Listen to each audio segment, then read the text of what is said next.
He sold the hot dogs for only $5, but his competitors told everyone that low prices meant bad quality, making the stand look suspicious. As the legend goes, the owner hired a group of men to wear white lab coats while eating hot dogs at his stand, making them look like doctors from a nearby hospital. This led to people thinking that if doctors like them, the hot dogs must be safe to eat. So the stand finally started getting more and more customers, and eventually became one of America's biggest hot dog brands today. When a shark attacks someone, it immediately makes the news.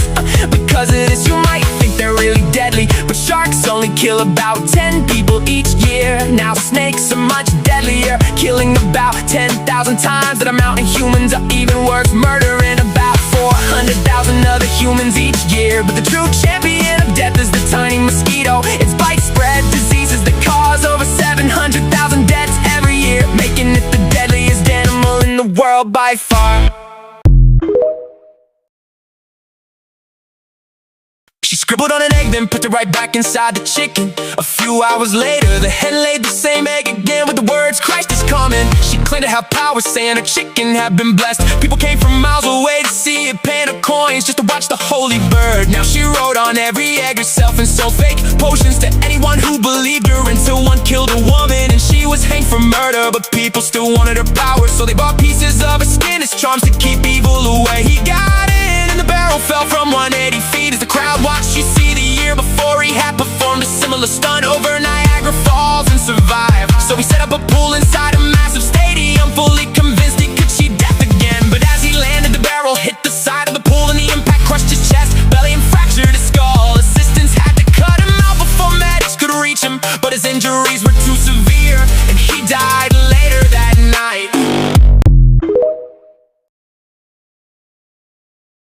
A thin scope slides down the baby's throat and inflates a balloon in the windpipe, sealing it shut. You see a defect in the diaphragm lets organs crowd the lungs, stopping them from growing. But the balloon traps fluid inside, stretching the lungs bigger. And before birth, doctors remove the balloon so the baby can breathe, giving the lungs a chance to grow strong enough to survive. But the surgery could break the mother's water, causing labor to start too early. And when removing the balloon, even one tiny slip could collapse the baby's airway, meaning even a small mistake could be deadly. They placed the bodies in the water with their arms tucked in and knees pulled close. Then they placed long wooden stakes around each of them to pin them to the bottom of the bog. This was so the water didn't push them back to the surface, which prevented animals from eating them. Once the bodies settled, a thick layer of dead plants sealed them in like a lid, blocking out air and light and preventing the bodies from decaying. But 8,000 years later, a construction crew hit a human skull. Archaeologists arrived and uncovered what's in the 8 burials. They were so well preserved that their stomachs still held their last meals. Their skulls still held chunks of their brain. Their bones were still wrapped in burial cloth, and their bodies kept the curled shape. They were buried in 8.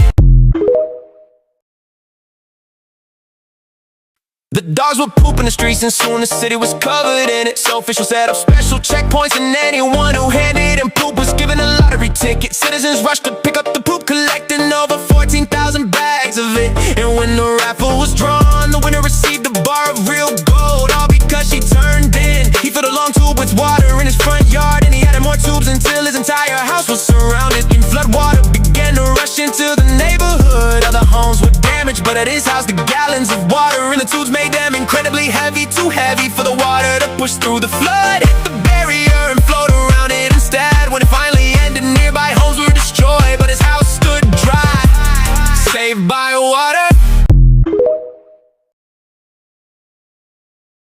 The bear stepped into the road as the car approached, and there was no time to stop. It was dead and the man loaded it into his car for the fur and the meat.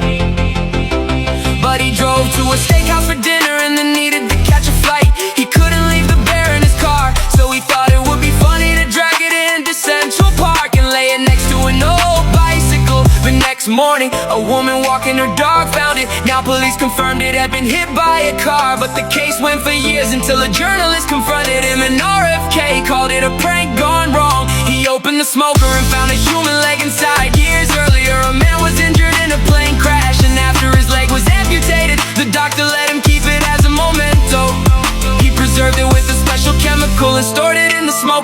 but he eventually became homeless. And the smoker was sold with the leg still hidden inside. After finding it, the new owner gave it to police. But when the story